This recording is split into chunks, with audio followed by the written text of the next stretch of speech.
अच्छा, जब माया का अधिकार है तो माया माया महा ठगिनी में जाने। ये माया बहुत बड़ी ठगनी है। ये माया उल्टे को सीधा कर देती है, सीधे को उल्टा कर देती है। यही माया सब जगह ही नचावा। इस दुनिया में जो आया माया ने उसको चक्कर कटाई दिया। माया कहती है क्या कि हम अलबेली। इस दुनिया में माया कहती हमसे बड़ा रंगबाज कोई नहीं है, हमसे बड़ा अदाकारी कोई नहीं है, और हमसे बढ़कर के छली कोई नहीं है।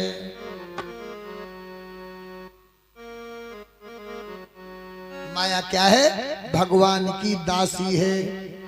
इसीलिए कहती है कि हम अलबेली, हमरे साहेब हैं चिकनिया, हम अलबेली।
अलबेली पड़ी सेज पर,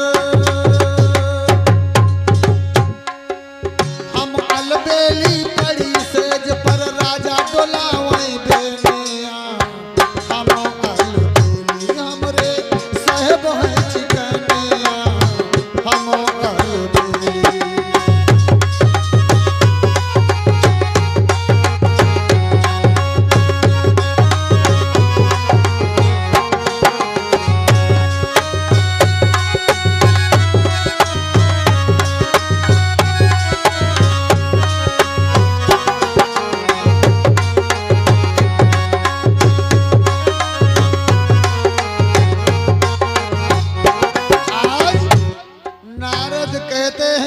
इस माया ने ना तो ब्रह्मा को छोड़ा, ना तो शंकर को छोड़ा, ना ही विष्णु को छोड़ा है, ना ही पाराशर ऋषि को छोड़ा, ना तो विश्वामित्र को बख्शा।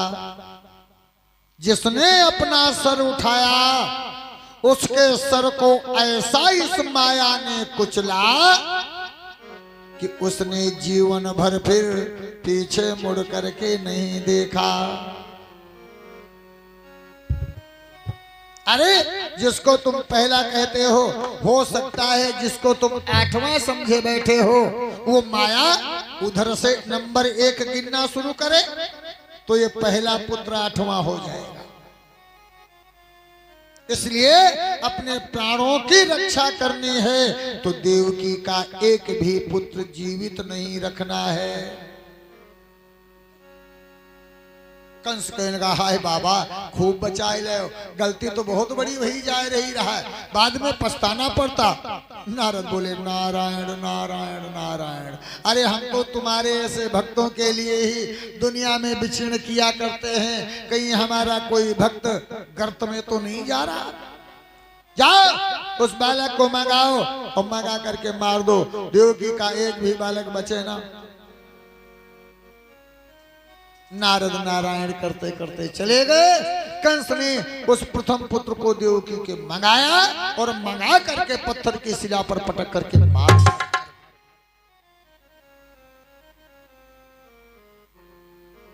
जब ये प्रसंग सुनाया तो परीक्षित कहने लगे भगवान एक बात मेरी समझ में नहीं आई। क्या? कि आखिर नारद तो एक संत थे और साधारण संत नहीं, देवताओं की ऋषि थे।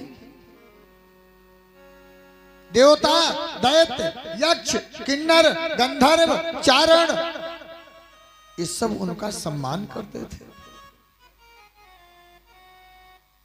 फिर इन्होंने देवकी के उस निर्दोष बालक को कंस के द्वारा निर्मम हत्या क्यों करा दी? कंस की बुद्धि को फेर करके सुखदेव महाराज कहते हैं एक बात बताऊं तुमको परीक्षित, ये मानव शरीर जो है ना, इस मानव शरीर से अच्छा कर्म होगा तो उसका फल व्यक्ति को अलग मिलेगा, और बुरा कर्म होगा तो बुरे कर्म का फल उसे अलग मिलेगा। ये न सोचो कि मैंने बुरा कर्म किया उसके बाद में थोड़ा पुण्य कर दिया, अब उस पुण्य के प्रभाव से बुरा कर्म कट जाएगा ना, ये सोच तुम्हारी गलत है।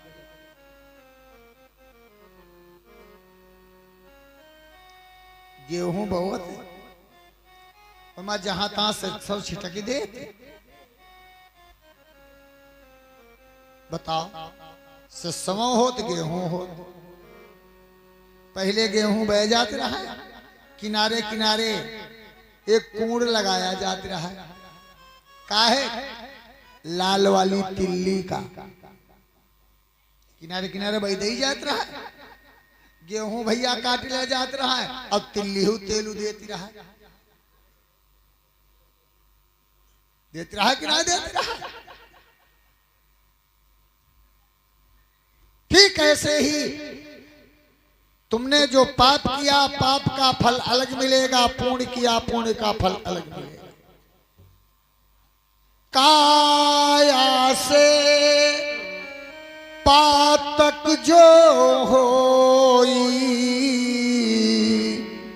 और दिन भोगे छूटे नहीं को।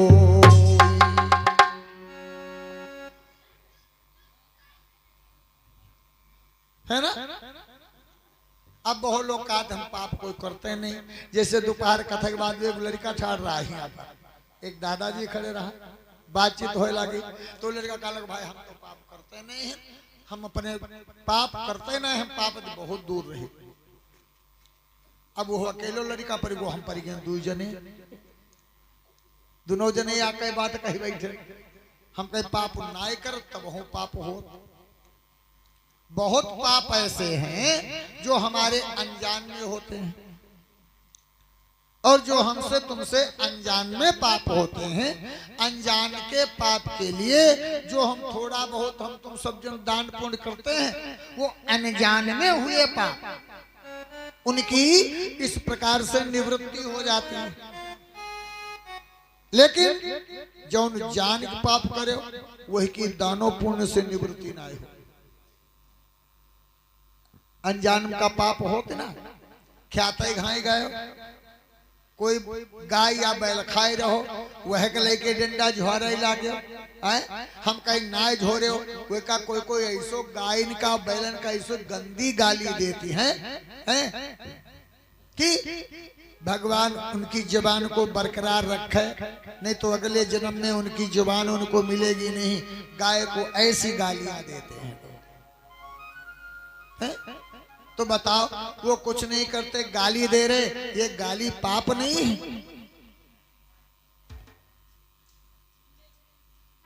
तो कुछ तो पाप ऐसे होते हैं हम समझते तुमसे कि जिनको हम नजरअंदाज कर देते, हमने कोई पाप ही नहीं किया। लेकिन यदि पाप अगर जान करके कहीं हुआ है तो फिर उसका तो भोग तुमको भोग नहीं पड़ेगा।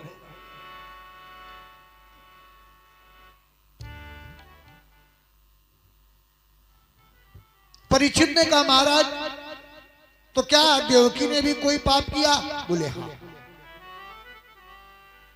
उसी का तो भोग भोगने वाली है। बोले कब और कैसे?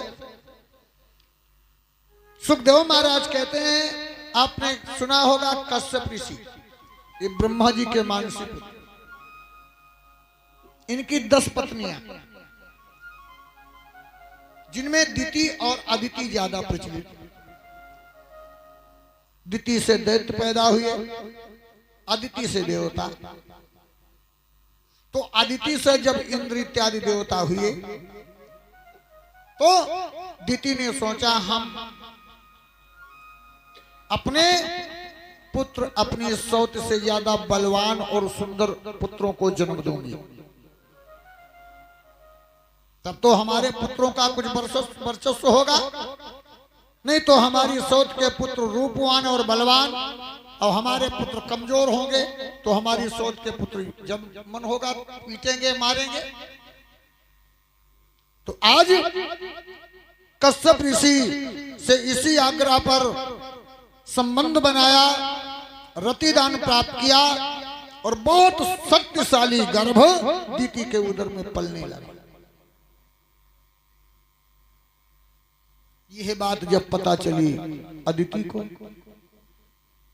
दोपहर का समय था, दिति अपने शयन कक्ष में सो रही थी। बिटिया सौ ना कुल्ला कहलारो पूत सुआ, तुम जब तक बैठो तब तक आंखें झपकाउती है, कई और आंख पड़ी झटक चुकी है, लेकिन वहां नींद जवैया ही नहीं है ना। जागे के बैठो, लेकिन तुम्हारी पुत लागो नहीं, कोई तुम्हारी लाग नहीं, लाग तो कुंभकर्ण दुल्हन की है। हाँ, इनकी लाग थारा, लाग कुंभकर्ण दुल्हन है। जब भगवान ने कुंभकर्ण को मारा, पहले सर काटा, और जब सर काटे तो यो मथनिया इसो कुंभकर्ण घूमे लागो। गोस्वामी जी कहते हैं, जब सर काटा राम ने तो धरानी धसाई धर धाई प्रचंडा। ठौरे पर जब मथनिया इस घूमे लागो तो ये जमीन में घुसे लगा। अब ये को शरीर मालूम कितना बड़ा रहा।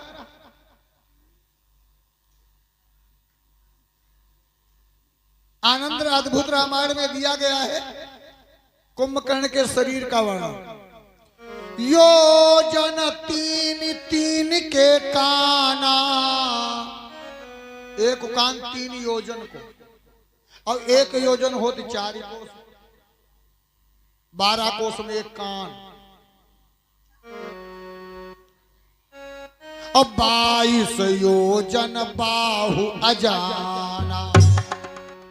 22 योजन की बाह है, 11 दूनी 22, 11 चौक 44 कोस लग। अगर वहां ठड़िया जाओ तो कईयो पुल बन जाते, जीटी रोड चले जाओ खटखट खटखट है। योजन एक नाक जो बाढ़ी, 4 कोस नाक, नथुना बंगाल खाड़ी है। अयोजन 3 मूछ रहे ठाड़ी, 12 कोस वन विभाग है। चाहे शेर लुकाए, चाहे चीता, चाहे लकड़बग्घा, चाहे बनकुतिया।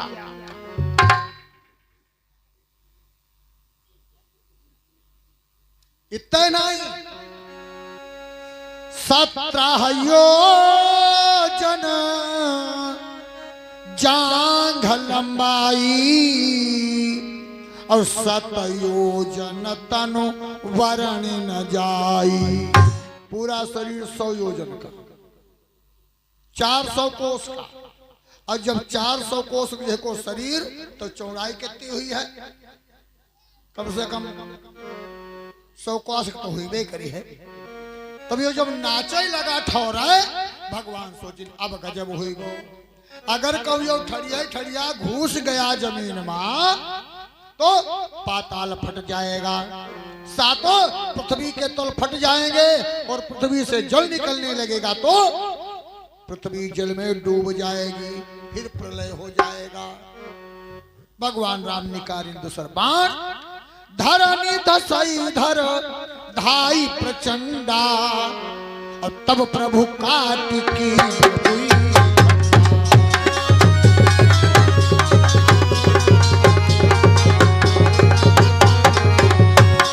धरनी दसई धर धाई प्रचंडा,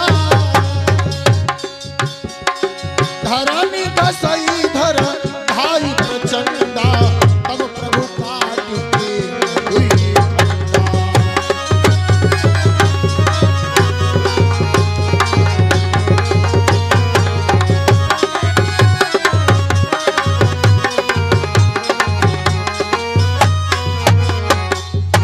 बिटिया सुने रहो, तुमको सुनाई देना। अब कुंभकर्ण तो मर गया। जब यह खबर पहुंची कुंभकर्ण की रानी थी, कुंभकर्ण की रानी निद्रा महारानी, कि तुम्हारा पति मार डाला गया। अब वही दौड़ती आई भगवान राम तीर, कहने हे प्रभु, अब हमारे पति को तुम मार डाले हो, अब हम का करो?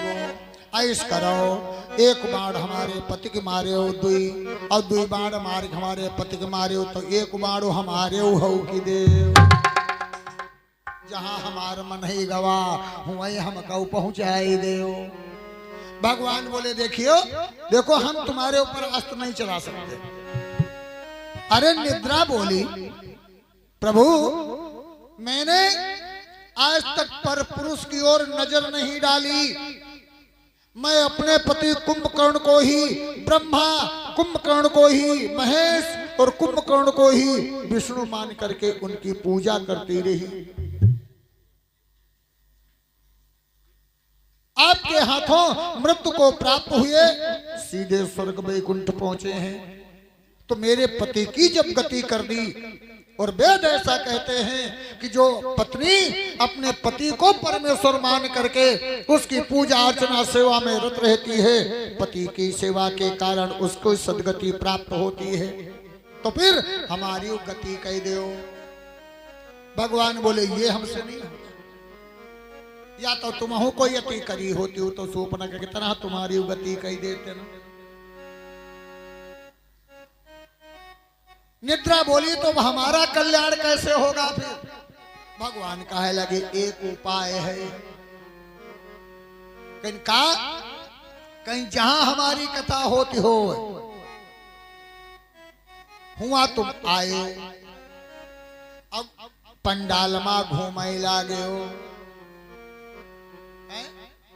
देखो जिहको मनु तनिको नाई लाग रहा कथम, वही के खोपड़ी पर बैठ जाए हो। तुम्हारे बैठते बैठती वह सोई जई है और तुम कथा सुनाई लागे हो। और जब हमारी कथा सुनी हो तुम्हारा कल्याण हो जाई है। तो तुम्हारे बिटिया थारो दोस्त तुम्हारी खोपड़ी पर निद्रा महारानी टेकई कुंभकर्ण की दुल्हन है। तुम का सो आए रही अपनों कल्याण कर रही। अब तुम जानो तुम्हारा काम जानने है। इच्छा हो उनके दुल्हन भगाए दो। अब इच्छा हो कह दो जी हम तेरे बैठ जाओ। और भाई का हम तुमको बताए दे हैं संगी तुम्हारो है खतरनाक तुम्हारो भलो नहीं समझ रहा है। तीर बैठा लो तो तुम्हारी नाश पड़ी रहा जरूर है। बोल सियावर रामचंद्र की। ले कथा भूल गए कहां पर रहा है। कहां पर रहा हम कथा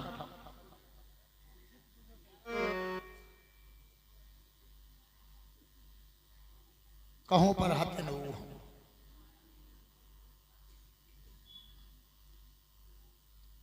अब काहे कोई की बदनामी करी। बोलिए शंकर भगवान की। याद आई गई भगवान को नाम ले भूली बिसरी बातें याद आई जाती। हाँ तो आज सुखदेव जी परीक्षित से कहते हैं राजन कर्म प्रधान विश्व करी राखा जो जस करे सो तस फल चाखा। दोपहर का समय था। अपार शक्तिशाली गर्भवती धारण किए हुए अपने सैन्य कक्ष में सो रही थी। अदिति अपने लड़का इंद्र को बुलाई नहीं आओ। क्या है मां जाओ इस समय तुम्हारी मौसी सो रही है अपने सैन्य कक्ष में। उसका गर्भ बहुत शक्तिशाली है। अगर कहीं वो पैदा हो गया तो तुम रोज लतियाए जई हो। इसलिए जाओ मेरी आज्ञा है दिति के गर्भ को जा करके नष्ट कर दो। इंद्र आए। दिति सो रही थी। इंद्र ने सूक्ष्म रूप धारण करके गर्भ में प्रवेश किया और गर्भ के 7 टुकड़े कर दिए। और फिर याक टुकड़ा ना खरी याक टुकड़ा पहले 7 टुकड़े और फिर एक एक टुकड़े के 7 टुकड़े किए। उस गर्भ के इंद्र ने 49 टुकड़े कर दिए। अब गर्भ कितना शक्तिशाली था यानी 49 टुकड़ों